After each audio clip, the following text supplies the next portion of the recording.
हयातुल हैवान के मुकद्दमे में एक बात बड़ी अच्छी मैं कई साल पहले पढ़ा, अल्हम्दुलिल्लाह इस वक्त मुझे याद आ रही है। मौलाना तवज्जो चाहता हूँ। अल्लामा कमालुद्दीन दिमेरी रहमतुल्लाह अलैह हयातुल हैवान एक ज़बरदस्त किताब लिखे हैं। उसके मुकद्दमे में एक बहुत बेहतरीन बात लिखी है कि हर मूज़ी जानवर इंसान का दुश्मन है।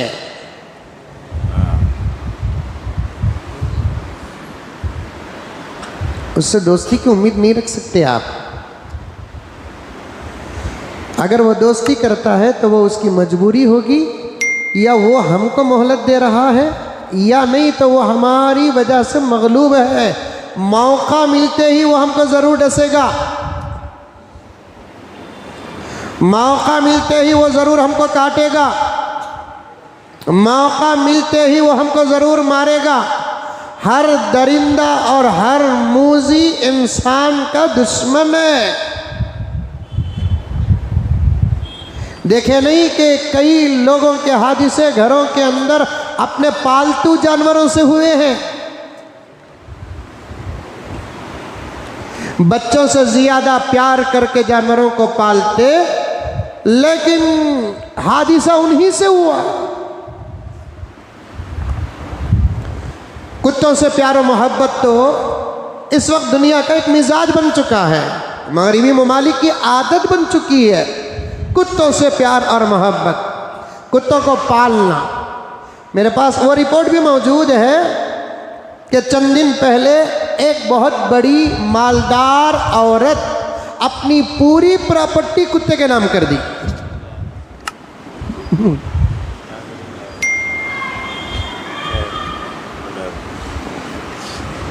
कितना खुशनसीब है कुत्ता वो। और माल के हरीस,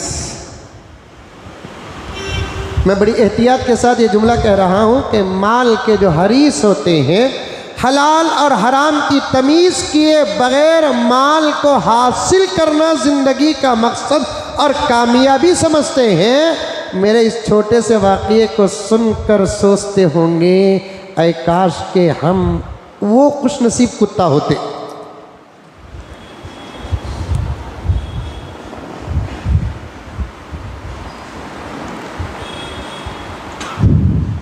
गलत तरीके से माल का तलबगार और दुनिया से बेहद मोहब्बत करने वाला, जिसे फुला और फुला कुत्ता कहना तो दूर की बात, खुद प्यारे आका ने कुत्ता कहा है।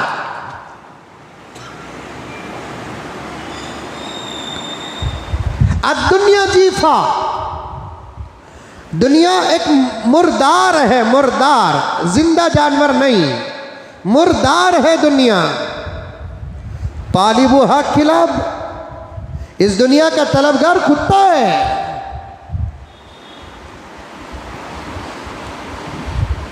गर्ज बात बहुत गहराई में चले जाएगी कि मूज़ी जानवर और दरिंदे जो होते हैं वो इंसान के दुश्मन होते हैं। अल्लाह का करोड़ों एहसान है कि हमें उस नबी के साए में पैदा किया, जिसके साए में तरबियत का हर निज़ाम मिलता है। क्या खाना, क्या पीना, क्या पहनना, क्या नहीं पहनना। सिर्फ ये असबाख नहीं, बल्कि ये असबाक भी मिलते हैं कौन सा जानवर पाल सकते हैं और कौन सा जानवर नहीं पालना। इसका सबक भी इस्लाम में है। जोर से बोलो सुभान अल्लाह।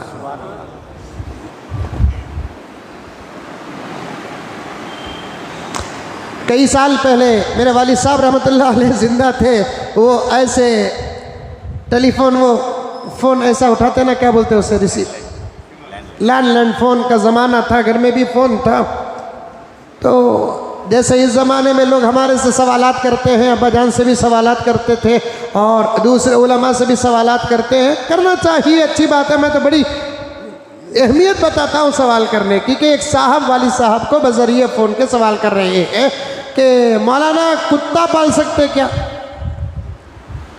मैं भी था घर में, वालिद साहब रहमतुल्लाह अलैह फ़ोन में बात कर रहे हैं। क्या बोले, तो उन्होंने फिर सवाल को दोहराया कि मौलाना कुत्ता पाल सकते हैं क्या? तो वालिद साहब का इल्ज़ामी जवाब देने का मिजाज था, पहले इल्ज़ामी जवाब देते थे। वालिद साहब जवाब देने से पहले पूछा कितने बच्चे जी तुम ना? हजरत 3 बच्चे। वालिद साहब ने फरमाया पहले उनको पालो।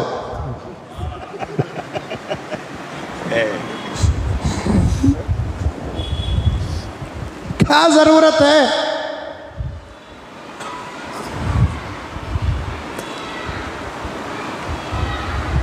ये पूरी शान के साथ मैं कह सकता हूं मेरे प्यारों कि इस्लाम से प्यारे असबाग रब्बे काबा की कसम किसी धर्म में नहीं है।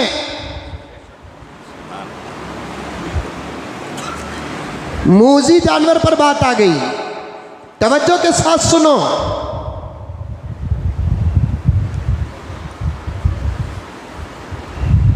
क्या पालना क्या ना पालना ये भी अल्लाह के नबी सल्लल्लाहु अलैहि वसल्लम ने बताया। और जानवरों को पालेंगे तो कभी कभार हमारे असरात जानवरों पर पड़ते हैं, कभी कभार जानवरों के असरात हम पर पड़ते हैं। ऊंट पालने वालों के अंदर सब्र का मादा ज्यादा होता है, घोड़े पालने वालों के अंदर ताकत में इजाफा होता है, क्योंकि घोड़े मैदान जिहाद के असरात पड़ते हैं, असरात। प्यारे आका ने फरमाया घरों के अंदर कभी कभार मुर्गियां पाल लिया करो। आका के घर में मुर्गे और मुर्गियां भी थी। एक ज़ईफ़ तरीन रिवायत में आता है कि जिस घर के अंदर मुर्गा हो तो उस घर के अंदर शैतान दाखिल नहीं होता। वजह मुर्गा क्या तावीज़ क्या? जानवरों की बोली की भी ताबीर है। अलम तरा अन्नल्लाह युसब्बिहु लहू मन फिस समावाति वल अर्द वत्तैरु साफ़ात। अल्लाह ताला फरमाते हैं ज़मीन और आसमान में जो कुछ है सब के सब अल्लाह की तस्बीह बयान करते हैं। यहाँ तक के परिंदे भी तस्बीह बयान करते हैं, वो भी नमाज पढ़ते हैं, लेकिन उनके नमाज का तर्जुमा अलग होगा, उनके नमाज का तरीक़ा अलग होगा। कभी कभार तो बाज़ परिंदे हमारी तरह भी सजदे करते हैं।